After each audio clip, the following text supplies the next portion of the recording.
Srimad Bhagavad Gita, chapter 17, verses 23 till 27.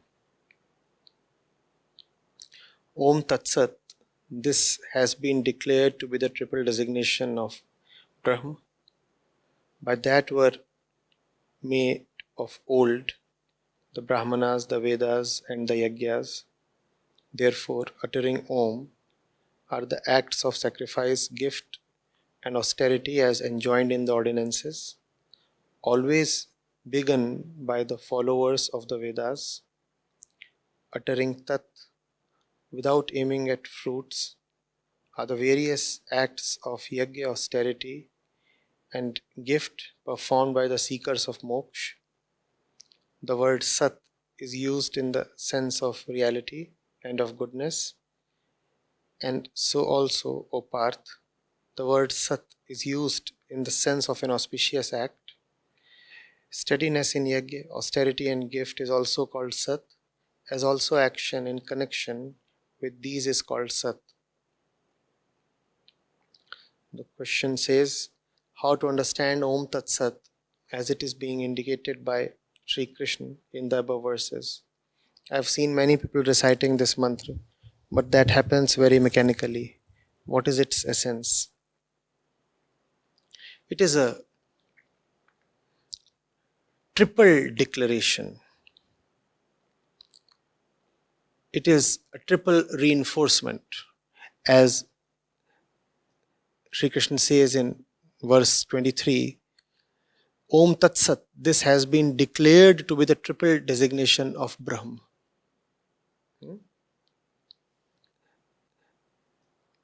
The scriptures, especially the Indic scriptures, rely a lot on the power of repetition. Why do they rely on the power of repetition? Because it is the prakriti of the mind to live in repetitions. Why does the mind live and behave as it does? Because it is being repeatedly conditioned in a few things. The forces of conditioning are acting repeatedly on the mind, continuously. You need food, there is a cycle of breath. People come and repeatedly interact with you. There is sunrise, there is the day, there is the dusk, then there is night. And all these things are happening repeatedly. Repeatedly you are getting the experience that the world is real. Repeatedly you are getting the feeling that you are the body. Continuously you are being charmed and bewitched by Maya.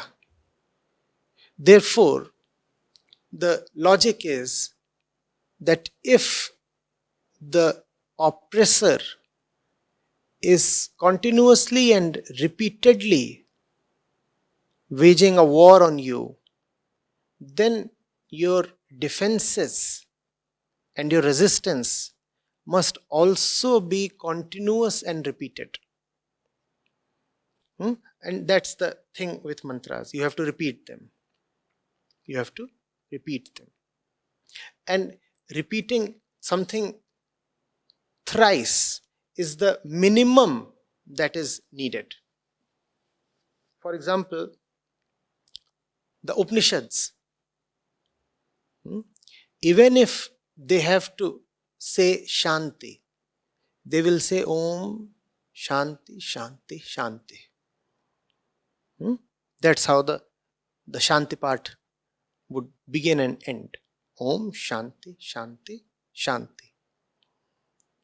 Why? Because Ashanti is threefold. Because Ashanti is so continuous that a single one-time declaration of Shanti won't suffice. For example, Sattva is Ashanti, Raj is Ashanti, Tam is Ashanti. Jagrati is Ashanti, Swapna is Ashanti, Sushupti is Ashanti. There is so much that is threefold and is Ashanti. The sthul is Ashanti, the sukshma is Ashanti, the karan is Ashanti. So Ashanti is like a spear with 3 heads, minimum of 3 heads. Multiply this 3 by any number that you please. How can a one-time utterance of Shanti be sufficient? Right? So mantras are therefore repeated. Om Tat Sat, Sri Krishna is telling here, is an even special mantra in the sense that you don't have to repeat the mantra 3 times or 4 times, 10 times. You don't only have to repeat the mantra 10 times. Even within the mantra there is a threefold repetition. So there is the entire mantra Om Tat Sat, and you repeat it as many times as possible. But even if you say Om Tat Sat once, you have actually just said the same thing thrice. Krishna is saying all 3 point towards the same Brahma. Om Tat Sat. Om Tat Sat. So that makes it even more potent as a mantra. What is it that Om points to? We have discussed that quite a few times. We have appreciated the potent symbolism contained in the 3 sounds that make Om, A, U, Ma. And we have said that after A, U and Ma comes the great silence that is the basis and the end of Om, Pranav. So Om contains everything.